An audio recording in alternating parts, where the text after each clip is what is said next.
Bien, ya estamos para comenzar a conversar con Francisco Méndez. Bienvenido, Francisco. Hola, buenos días. Muchas gracias por la invitación. Aquí estamos. Gracias a ti por el tiempo. Y bueno, siempre comenzamos conversando un poquito sobre la historia del invitado. Para que te conozcan un poco, cuéntanos sobre ti, sobre tus pasos previos a Chile Tech, donde eres presidente hoy. Bueno, mira, yo me formé en, en Valparaíso, bella zona, ahí en la Universidad Técnica Federico Santa María, que, que me acogió por allá por los años 80, ¿no? 83 que ingresé. Eh, la formación es ingeniero civil en informática. Después de terminar la carrera me quedé trabajando en la universidad, en lo que se conoce como el Departamento de Asistencia Técnica. Y allí como universidad me tocó dar servicio a la gran industria minera en términos de modernización en esos años, ¿no? Hicimos algunos temas interesantes en metodologías para el desarrollo de software que luego las traspasamos a la empresa privada en el mundo marítimo, donde me tocó recorrer una buena parte de Latinoamérica y Norteamérica en términos de acompañar a una compañía naviera en su proceso de modernización, pensando en lo que ocurría por allá por el año 2000, ¿no? Eh, de ese trabajo surgió, ¿no es cierto?, una compañía que formamos en la quinta región, que apoyó fuertemente los procesos de modernización de algunas instituciones públicas, creamos algunas herramientas de productividad en el mundo del software, en el mundo de la consultoría, eh, y lo que me permitió en su momento asociarme, vender una parte de la compañía a unos socios españoles que nos abrió el mundo hacia otros espacios, ¿no? Espacios propios de la consultoría, propios del desarrollo de software, propios de la internacionalización y de formación de oficinas en distintos países. Así que ahí me tocó acompañar a esta nueva empresa formando oficinas en México, en Panamá, en Costa Rica, Colombia, Venezuela, Perú, y siendo nosotros la oficina de Chile. Una interesante experiencia de lo que significa la internacionalización de empresas, ¿no? Porque normalmente quienes estamos en el mundo del emprendimiento vemos al país como la fuente, ¿no es cierto? Y cuando te embarcas en un desafío como este, te das cuenta de que todo lo que se ha hecho en el país es factible de replicar en otras realidades y normalmente la, los profesionales chilenos son bastante bien catalogados, lo que nos permitió crecer bastante en su momento. Y desde hace un tiempo estoy apoyando a la CEPAL y a la OEA en sus programas de transformación digital del sector público, ¿no es cierto?, en sus programas de formación, y con una consultora propia que apoyamos a las empresas en el mundo de lo que es su transformación organizacional, ya no solo en el mundo tecnológico, sino que incorporándole la componente de procesos, la componente de los nuevos modelos de negocios que son habilitados por tecnología de la información. Y desde hace un tiempo, obviamente, como empresa, participo como asociado en Chile Tech y me tocó formar parte del directorio y desde el año pasado que estoy presidiendo el directorio de la asociación, un trabajo interesante que me permite conocer la realidad de los asociados, que son ya casi 150 asociados, con 8.000 trabajadores entre todos ellos, lo que hace un grupo de, digamos, de especialistas bastante interesantes con lo que se puede hacer muchísimo en nuestro país, ¿no es cierto? Y las capacidades de operar asociados también abre un espacio en este mundo de, de la cuarta revolución industrial, donde todo está pasando en términos de el uso correcto de la información y donde la tecnología es un habilitante creativo para el tratamiento de la información, ¿no? Y la generación de nuevos modelos de negocio. Así que términos resumidos, por ahí va mi historia en este rubro. Además, participo como académico en la Universidad Adolfo Ibáñez en los últimos años de Ingeniería Civil Informática y Ingeniería Civil Industrial, en una asignatura que integra, digamos, las miradas de todas las asignaturas, que es arquitectura empresarial, que es una disciplina que he venido desarrollando hace mucho tiempo. Y en la Universidad de Santa María también apoyando unas asignaturas en su maestría en tecnología de la información, donde vemos también cómo la tecnología te permite generar nuevos modelos de negocio. Eh, eh, y ahí definimos algunos elementos ahí de trabajo, no solo conceptuales, sino que prácticos. Ese es mi rubro. Aparte Eh, de eso, padre de 2 hijas, ¿no? Y, y nada, como un innovador, o sea, un emprendedor de toda la vida. Francisco, bueno, muy interesante. Cuéntanos un poquito para hacer un doble clic en esa historia. ¿Cómo ves que la pandemia impactó en los mercados, en las industrias, en la transformación digital, lo que te tocó ver desde Chile Tech, etcétera? Mira, más allá de los efectos negativos en el tema de la salud, que todos podemos coincidir, ¿no es cierto?, que ha tenido esta pandemia, ha sido un gran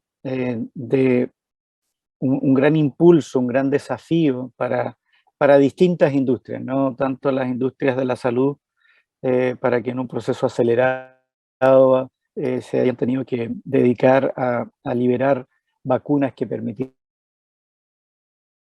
superar en el mundo del software, dado la imposibilidad de estar físicamente presentes en las empresas y sobre todo empresas de servicio, ¿no? Eh, el, el, el, el COVID se transformó en el gran impulsor de la transformación digital, eh, al punto de que desbloqueó y habilitó proyectos que antes de la pandemia estaban allí como imposibles o como demasiado innovadores como para que la empresa los impulsara o los implementara. Por lo tanto, se ha transformado en el tremendo acelerador que permitió eh, demostrar que efectivamente el trabajo a distancia es factible. Yo hoy día estoy de vacaciones en Huasco, en el norte, en una zona con una buena conectividad, que es una base, ¿no es cierto? Pero he podido estar presente en tareas de mi propia empresa, acompañándoles a ustedes en este momento.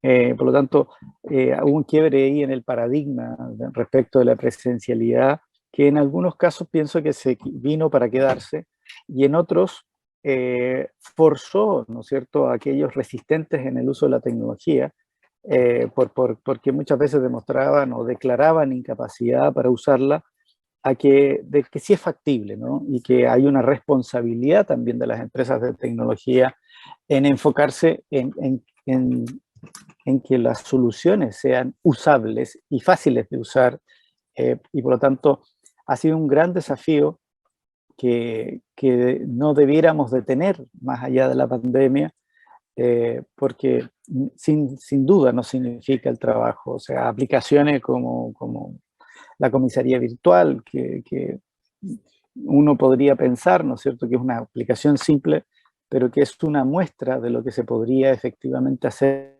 en el mundo de lo público respecto de la simplificación de trámites que muchos de ellos se exigen presenciales, pero que en realidad la tecnología hoy día tiene todas las características y las componentes como para asegurarse de que efectivamente quien está haciendo el trámite es la persona que dice ser. Y allí tenemos que avanzar en normativas legales que simplifiquen, ¿no es cierto?, que reconozcan, ¿no es cierto?, la identificación digital con todas sus salvedades como un hecho de la causa y no lo sigamos cuestionando, ¿no? Pasemos de lo analógico a lo digital de una vez. En ese sentido, Francisco, preguntarte también tu visión respecto de cómo nuestro país Chile está preparado también para los desafíos que está presentando el COVID y probablemente en esta etapa post-pandémica. ¿Cómo nos ves preparados desde la lógica de formación de capital humano en temas tecnológicos, en infraestructura tecnológica? ¿Cómo crees que estamos para enfrentar esos desafíos? Mira, hay varios ámbitos, ¿no? Como tú lo mencionas. Yo pienso que primero, en términos de competencias, creo que existen las competencias core como para que tanto en la industria como en la academia se pueda, ¿no es cierto?, impulsar un cambio importante desde el punto de vista de la tecnología, con soluciones innovadoras, con un uso eficiente de la tecnología. Pensemos que ya viene 5G, en donde la capacidad no solo de procesamiento, pero de la velocidad con la que vamos a poder estar conectados, que es importantísima, sino que la cantidad de artefactos o de elementos que vamos a poder monitorear y controlar nos van a situar, ¿no es cierto?, en un escenario de apoyo a lo productivo, de apoyo a los servicios relevante. Por lo tanto, desde el punto de vista del conocimiento, las competencias están. Ahora, la magnitud en términos de las competencias, desde el punto de vista de la cantidad de profesionales que estén en condiciones de trabajar sobre esto, ahí hay un déficit. Claramente, desde el punto de vista de la academia, hay que avanzar, ¿no es cierto?, en la formación de profesionales, en la generación de técnicos que permitan que toda esta capacidad disponible que nos brinda la tecnología, efectivamente la podamos utilizar. Por lo tanto, las competencias están, las magnitudes de estas competencias estamos en falta, y por otro lado, en términos normativos, ¿no es cierto?, en términos de leyes que habiliten y que permitan, ¿no es cierto?, la simplificación de trámite, por ejemplo, en el sector público. Estamos en pleno proceso de implementación de una ley de transformación digital que debiera facilitarnos el trabajo, tanto para la empresa pública, obviamente, porque apunta hacia allá, sin embargo, también le apoya a la empresa privada en sus procesos, digamos, de creación de empresas, en los procesos de tramitación de proyectos.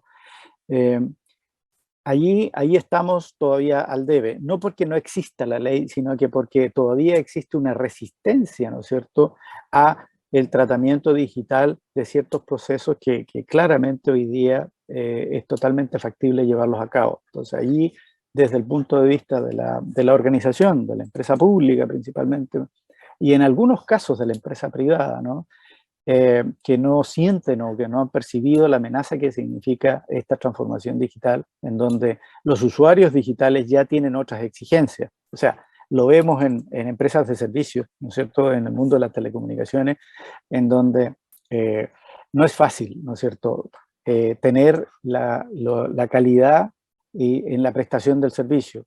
Hoy en día no solo miras la calidad y el precio del producto, sino que además miras la experiencia que tiene el trabajar con un determinado servicio o en recibir un determinado producto. Esa métrica de la experiencia es algo que las empresas tienen que también ocuparse en desarrollar. Por lo tanto, desde el punto de vista de las capacidades de las organizaciones y las empresas, allí falta todavía por desarrollar. Desde el punto de vista de cobertura de Internet, yo creo que somos, más que creo, somos uno de los países más avanzados desde el punto de vista de la cobertura. Ahora, yo digo, es como tener buenas carreteras, sin embargo, nos falta generar buenos destinos para el uso de esas carreteras, ¿no? Haciendo la homología de los viajes. En ese sentido, debiéramos regionalizar, debiéramos transformar más, debiéramos generar competencias y capacidades para que donde estemos iluminados, efectivamente existan servicios que se puedan utilizar y se pueda efectivamente desarrollar esos ámbitos en distintas localidades, en distintas industrias, que permitan que a Chile, con las competencias que existen, ¿no es cierto?, con lo visible que somos hoy día, y desde hace un tiempo como economía que ha tenido sus vaivenes, pero que finalmente se mantiene, tenemos una gran oportunidad. Y esto requiere de un impulso explícito. No se puede dar solo por la iniciativa de unos pocos. Aquí se debe generar un ecosistema que tome esta industria, ¿no es cierto? Y en forma coordinada se generen y se exploten estas capacidades que tenemos como país, para que efectivamente podamos ser una república digital, por ejemplo, que podríamos decir, ¿no? Siguiendo los pasos de algunos que han avanzado significativamente en esta línea, digamos. Francisco, para ir cerrando este primer capítulo, preguntarte por último, ¿cómo aprecias tú que debiese desde el Estado posibilitar, facilitar, catalizar procesos también de mayor velocidad respecto de cómo nuestro país se adelanta a los cambios, se adelanta hacia los desafíos que el mundo está imponiendo en temáticas relativas obviamente a tecnología, desarrollo tecnológico, digitalización? ¿Ves que tiene un rol o esto es solamente el mundo privado? Yo creo que es un compromiso compartido, ¿no? O sea, si los privados nos mantenemos a la espera de lo que el Estado pueda hacer, sin duda, grandes ejemplos de empresas de base tecnológica que han tenido éxito, ¿no es cierto?, no hubiesen prosperado. Por lo tanto, no es solo un rol del Estado, sino que también es un rol de los privados en términos de decir, apoyemos los emprendimientos, creamos en que la tecnología, ¿no es cierto?, y que los negocios de base tecnológica tienen una posibilidad, ¿no es cierto?, tienen un espacio de crecimiento importante y requieren del apoyo del creer, ¿no es cierto?, en esta línea y de incorporar, ¿no es cierto?, el conocimiento y las capacidades de la tecnología en la definición de nuevos modelos de negocio. Por lo tanto, ahí hay un rol en el mundo privado y en los directorios de probar, de atreverse a invertir y de creer en estas iniciativas. Y bueno, como en todos los negocios, algunas obviamente van a crecer y otras puede que queden en el camino, y el aprendizaje que se captura en ese camino es relevante. Ahora, desde el mundo del público, si queremos abrir el espacio de posibilidades a todos los actores, ¿no es cierto?, que algunos de ellos que no tengan acceso a estos recursos del mundo privado, el mundo público tiene mucho que hacer. Hay instrumentos de financiamiento que están dirigidos a potenciar, ¿no es cierto?, estos emprendimientos, estas innovaciones. Ahora, normalmente se cae en la trampa de decir, bueno, este es el instrumento que tenemos disponible, ajuste su idea innovadora a este instrumento y finalmente terminas trabajando para el instrumento y no para la idea innovadora, ¿ya? Por lo tanto, ahí hay un punto, ¿no?, de mayor apertura. Y por otro lado, hay veces en donde se te plantea la posibilidad de apoyarte con financiamiento desde lo público, pero la pregunta que hacen, pero oiga, ¿y esto dónde lo tiene funcionando? ¿Ya? Y es una idea. Entonces, desde esa línea también en el mundo de lo público es necesario generar esta apertura, tener instrumentos específicos propios de la innovación de base tecnológica que permitan efectivamente crear e impulsar esta industria que tiene mucho por crecer, ¿ya? Y después, no solo permitir crear, sino que además apoyarla como parte de la marca país, ¿no es cierto? Crear una distinción de marca país en donde desde lo tecnológico tenemos mucho que hacer. Así como tenemos el vino, ¿no? Y tenemos los salmones, que bueno, que están medio vilipendiados por el efecto medioambiental que tiene. Pero así como se le dio el impulso al vino, perfectamente, dada la base y la capacidad que existe de generar tecnología, si se generara un impulso marca país en el mundo de las soluciones tecnológicas, podríamos marcar la diferencia. Hay algunos insumos. La ley de transformación digital sin duda es una que en lo público se simplifique los trámites. No puede ser que que un emprendedor hoy día se encuentre con limitantes que le tomen 6 y hasta 8 meses de repente en poner en marcha una empresa. Claro, existe la posibilidad de crear una empresa en un día, pero eso tiene sus limitaciones. Si uno quiere traer una componente innovadora desde otra empresa extranjera e implementarla y ponerla en marcha en el país, todavía tenemos trámites que toman 4, 6, 8 meses para poder efectivamente ponerla en marcha. Entonces ahí hay grandes desafíos, en lo público y en lo privado. Y si se generara esta sinergia, ¿no es cierto?, de lo público y lo privado, estoy convencido de que tenemos grandes posibilidades para sacar adelante esta industria no tradicional, si lo queremos llamar así, porque las capacidades están.